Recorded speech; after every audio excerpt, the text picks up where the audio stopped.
दोस्तों, भारत में अगर दो सबसे बड़े कॉपी पेस्टर हुए हैं तो उनमें नंबर 1 पर हैं भीमराव अंबेडकर और नंबर 2 पर हैं ओशो। भीमराव अंबेडकर की पहले बात करें तो उन्होंने पूरी दुनिया के संविधान पढ़े और उनको कॉपी पेस्ट करके इंडिया का एक कॉन्स्टिट्यूशन बना दिया। हालांकि नकल के लिए भी अकल चाहिए। ओशो और अंबेडकर दोनों ने कॉपी पेस्टिंग इतनी सुंदरता से की कि वो काबिले तारीफ हैं, काबिले दाद हैं। अंबेडकर का जो संविधान है उसके कारण भारत को वकीलों का स्वर्ग कहा जाता है। हमारे यहाँ जो केस पे केस चल रहे हैं और न्यायपालिका लचर हो गई है, इसमें बहुत बड़ा योगदान अंबेडकर का भी है। लेकिन हो क्या गया है, कुछ लोगों को एक पैगंबर की तरह मान लिया जाता है और ऐसा समझा जाता है कि इनकी आलोचना तो जहां भी आप देखिए वो कहते हैं नहीं नहीं बाबा साहेब बाबा साहेब। किसी को साहेब लगा दो, बाबा कह दो तो मतलब वो आलोचना के परे है। लेकिन ऐसा नहीं है। अगर अंबेडकर की बहुत सारी चीजें बहुत अच्छी हैं तो बहुत सारी चीजों की आलोचना भी बनती है। उसी तरह ओशो जो है उनकी कॉपी पेस्टिंग इतनी सुंदर थी कि किसी को पता भी नहीं चला कि इन्होंने कॉपी पेस्ट किया है। ओशो जो अपने आप को परंपरा से एकदम जुदा साबित करने पर तुले थे, अगर उन्होंने परंपरा पर जो बोला है उसे छोड़ दो तो वो शून्य हो जाते हैं, उनके पास कुछ भी नहीं बचता। इन दोनों में, अंबेडकर और ओशो में, एक बड़ी समानता है। वो समानता ये है कि ये बौद्ध मत से बहुत ज्यादा प्रभावित है और बौद्ध मत जो है वो कई मामलों में प्रॉब्लमैटिक है। और याद रखें, बौद्ध मत बुद्ध का बनाया हुआ नहीं है, ये बाद के लोगों का, बौद्धों का बनाया हुआ है। और इनकी और सनातन धर्म की हमेशा से बौद्धिक जंग रही है और मैं बौद्धिक डिबेट्स को, बौद्धिक जंग को ठीक मानता हूं अगर वो एक मर्यादा, एक दायरे में हो। और याद रखिए, जो ये वीडियो देख रहे हैं, निंदा और आलोचना में बहुत फर्क होता है। मेरा ये वीडियो आलोचनात्मक है, निंदा करने के लिए ये वीडियो नहीं बनाया गया है। हाँ, अब ओशो पर हम आगे बात करें तो ओशो हमेशा एक बात कहते थे कि मैं परंपरा से जुदा हूं, मैं परंपरा से अलग हूं, मेरा एक अपना नया मार्ग है। तो कहां का नया मार्ग है? आपने पूरी जिंदगी दूसरे जो गुरु हैं, दूसरी जो परंपराएं हैं, उन्हीं पर तो कमेंट्री की। आपका खुद का क्या है मौलिक? कुछ भी नहीं है, शून्य है। और बुद्धिज्म का उन पर सबसे ज्यादा प्रभाव रहा और इसका पार्ट 1 में बना चुका हूं। पार्ट 2 में आज मैं ये भी बताता हूं कि कैसे बौद्ध मत का उन पर इतना प्रभाव। वो वे निश्चित रूप से बौद्ध नहीं है, वो बौद्ध दीक्षा भी नहीं लिए, लेकिन बौद्ध मत का उन पर प्रभाव होने का सबसे बड़ा कारण और रेफरेंस है खुद ओशो की कही बातें, ओशो की किताबें, जो उन्होंने खुद अपने मुंह से बातें कही, उनकी शक्ल में किताबें हैं। आप खुद उनको चेक कर सकते हैं। और हर ओशो, मेरी चुनौती है ये ओशो सन्यासियों को, जो भी ये सुन रहे हैं ओशो प्रेमी हैं, मेरी चुनौती है अगर आप मेरी गलत बात साबित कर दें तो। ओशो ने अपनी किताब, अपनी ऑटोबायोग्राफी में, ओशो खुद नहीं लिखते थे, वो हमेशा बोलते थे। उन्होंने जब बोला उसको रिकॉर्ड किया गया और जो किताब में आया उसका नाम है glimpse of my golden childhood, Hindi में अनुवाद है जिसका मेरा स्वर्णिम बचपन। ओशो ने खुद बताया है कि वे पिछले जन्म में बौद्ध लामा थे, बौद्ध भिक्षु थे और वे गुफा में बैठ के तपस्या ध्यान करते थे। और ये बात उनकी कुंडली से भी सिद्ध होती है। उनकी कुंडली में अष्टम भाव में पंच महापुरुष योग है। ये साबित करता है कि उन्होंने गुफाओं में, कंदराओं में बहुत पिछले जन्म में साधना की है। अब इससे भी साबित हो गया कि बौद्ध मत से उनका जुड़ाव बहुत पुराना है। और याद रखिए, जिससे आपका जुड़ाव होता है वही आपके अगले जन्मों में आता है।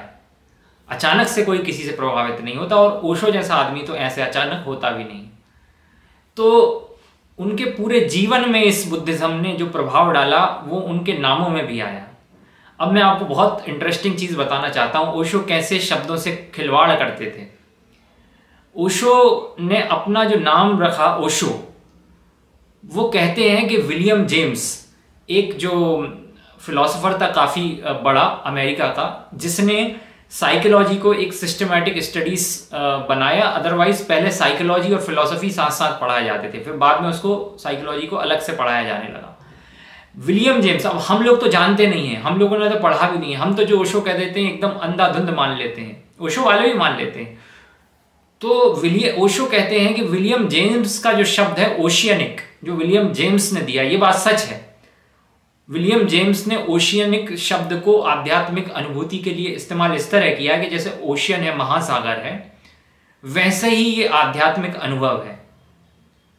तो ओशो कहते हैं कि ओशो वर्ड उससे जुड़ा, जबकि ओशो वर्ड का इस्तेमाल विलियम जेम्स ने नहीं किया है।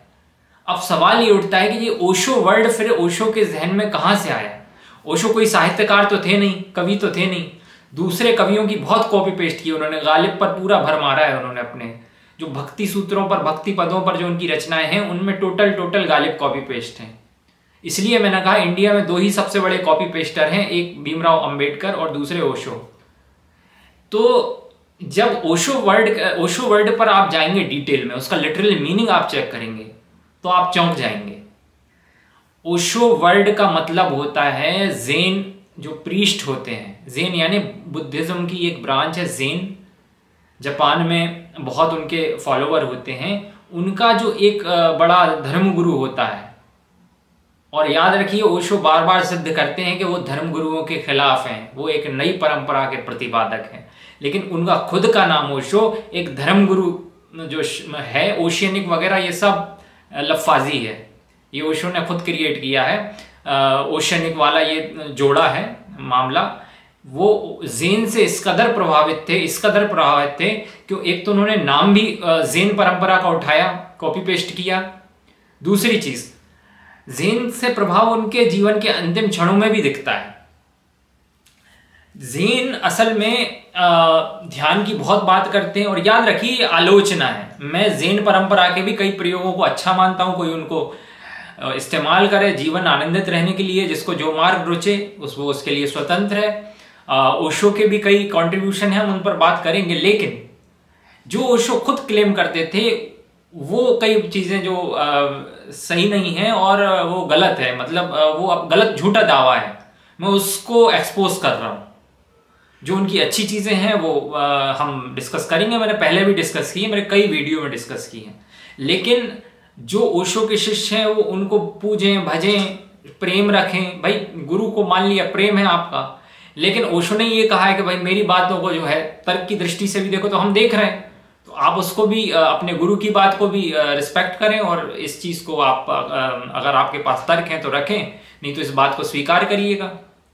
तो मैं आपसे ये कहने जा रहा था कि अंतिम क्षणों में ओशो ने क्या किया कि जो भी प्रवचन बोले, अब जीवन के अंतिम समय में इंसान का एकदम अंदरूनी निकल के आता है ना। जो जैसे गांधी मरे, अब कई लोग तो ये मानते नहीं कि गांधी जब मरे थे तब उन्होंने हे राम बोला था, लेकिन ये बात सच है कि गांधी की जुबान पे राम नाम रहता था और अंतिम समय में ज्यादा भी रहता था। जो भी इंसान का अंतिम समय होता है उस समय उसका जो रियल आता है, वो किसका, उसके इष्ट क्या है, उसकी क्या चिंतना है, दर्शन है उसका, ये सब अंतिम समय में जाहिर हो जाता है। आप जवानी में आडंबर कर सकते हो, बुढ़ापे में आप आडंबर नहीं कर पाते, आप जैसे हो वैसे हो जाते हो। तो ओशो के अंतिम समय में जितनी भी उनके लेक्चर्स हैं, जितने भी टॉक्स हैं, वो पूरे के पूरे ज़ेन पर हैं, आप चेक कर सकते हैं। ज़ेन यानी बौद्ध धर्म की एक ब्रांच है, मैंने बताया अभी। तो इसी तरीके से ओशो के जीवन पर पग पग पर, अच्छा ओशो नाम रखने के पहले भी जो अपने नाम रखे, कम से कम उनको नामों का इतना मोह था कि उन्होंने 3-4 नाम बदले अपने, और एक तो उन्होंने सीधे सीधे रख दिया मैत्रेय द बुद्धा। मैंने पिछले वीडियो में चर्चा की थी। मैत्रेय, वो कहते थे कि बुद्ध ने 2500 साल पहले एक मैत्रेय अवतार की घोषणा की थी कि मैं अवतरण लूंगा, और याद रखिए यही ओशो कहता है कि मैं अवतारवाद का विरोधी हूं। अब तुम काहे के लिए खुद ही को अवतार तुम मैत्रेय घोष, पहले भगवान किए थे। अच्छा, भगवान का भी जस्टिफिकेशन उन्होंने बड़ा सोच समझ कर किया, नहीं ये भगवान का मतलब वैसा भगवान नहीं है जो हिंदू कहते हैं, इसका मतलब भगवत्ता है। ऐसी गोलमोल बातें घुमाई, खुद का नाम उनको भगवान रखना था, ठीक है कोई बात नहीं, लेकिन फिर अवतार तुम मैत्रेय द बुद्धा भी बन गए, भाई क्या चक्कर है ये। अच्छा ठीक है, इसके बाद उनको और नया नाम सूझा, पहले जोरबा द बुद्धा था, तो जोरबा द बुद्धा जो था वो कहते हैं कि जोरबा एक ग्रीक पर्सन है जो बहुत रिच है, और द बुद्धा बुद्ध, वहां भी बुद्ध आ गया, ठीक है। तो वो एक कॉम्बिनेशन अपने आप को साबित कर रहे थे नया।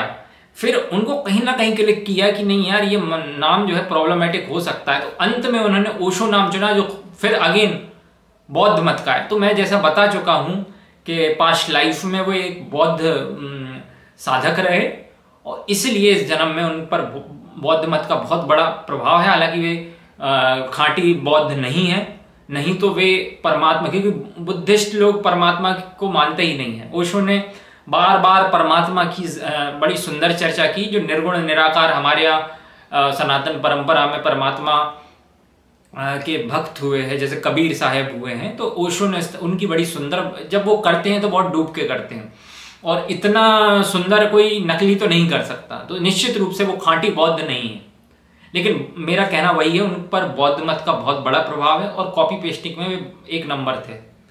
ये कहते हैं नकल के लिए भी अकल चाहिए, तो उनकी जो नकल थी वो काबिले दाद काबिले तारीफ थी। ये मैं फिर दोहरा दूं।